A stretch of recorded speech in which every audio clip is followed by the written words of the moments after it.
George.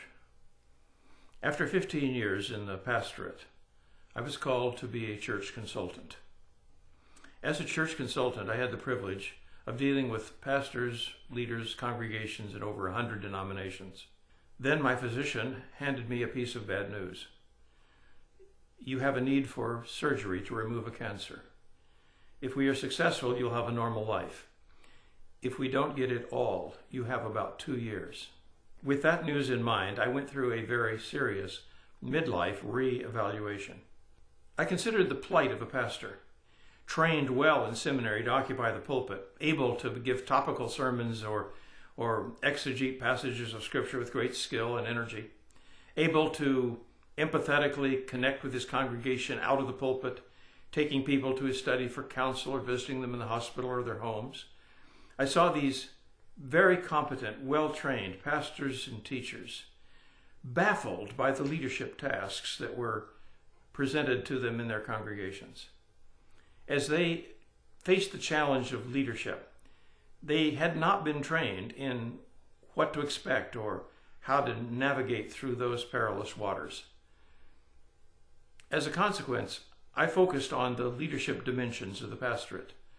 And what we discovered was that there were two basic situations that defined what a pastor could do as a leader. If he were founding a work, if he were starting a new church, planting a new branch, opening something that was basically attracted to him or her, then what we found was that pastors had great leadership freedom because the people who came attracted to them and to their style and to their message were easy to lead because all they needed was a suggestion and they could go from there. But for the pastor who inherited a congregation, who was appointed to it after other pastors had served before him or her, what we discovered in those cases was that there was a completely different politic involved because there was an honoring of history, an honoring of heritage that had to occur. There were already existing organizations. There were many stakeholders, and getting consensus was a long, committee-filled, arduous process. Once we had navigated both of those waters and had taught pastors how to handle the political side of the inherited congregation, then we were free to turn our attention to what were the things that a leader had to lead the people to do. In some cases, the leaders had to lead people to build new buildings, create more seats, pave new parking lots, acquire adjacent property. Sometimes it was a logistics matter. In all cases, it was a matter of creating more leaders and more care units within a congregation. You see, the caring that a pastor does in his study or in the hospital, in a home setting, whatever, that caring is based on his personal one-on-one ministry. And that works for the small church, but at the middle church, additional staff members have to be commissioned.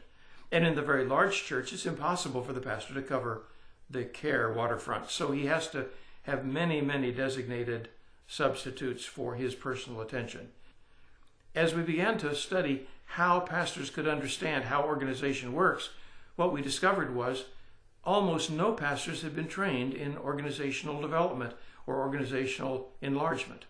That's why I developed the meta-church model, a kind of a concept of a congregation as though it were a globe, with the northern hemisphere occupying the large continents of, let's say, worship gatherings and special meetings, and the southern hemisphere filled with the archipelagos of the islands of networks of cells and task groups and support groups and Sunday school classes, so that each leader had their own domain in which they could provide care for people. Now, once that concept was in place, that there is a large assembly the pastor presides over, and there are many, many small assemblies for which the lay leaders are trained, then I wrote the book, 9 Keys to an Effective Small Group Leader. And as I put that set of keys in place, I was teaching pastors how to operate or cooperate with their small group leaders. In the process of doing that, we discovered that the weak link in small group leader development was not the instructional part, because pastors and teachers do that natively. It was in the coaching part. It was in teaching people how to stay on track. The whole idea of coaching is to bring leaders back on track, to bring pastors back on track, and to ask again, what is it that you're trying to do? What is God at work doing here? What is God at work doing in your people, in your congregation, in your family, in your own life? And when you begin to see the work of God and what God is doing, you can join him in that work. You can focus on that. You can maintain momentum going forward because you're constantly being called back to the work. And that's the work of a coach. The work of a coach is to refocus a player. God is in the business of drawing people to himself.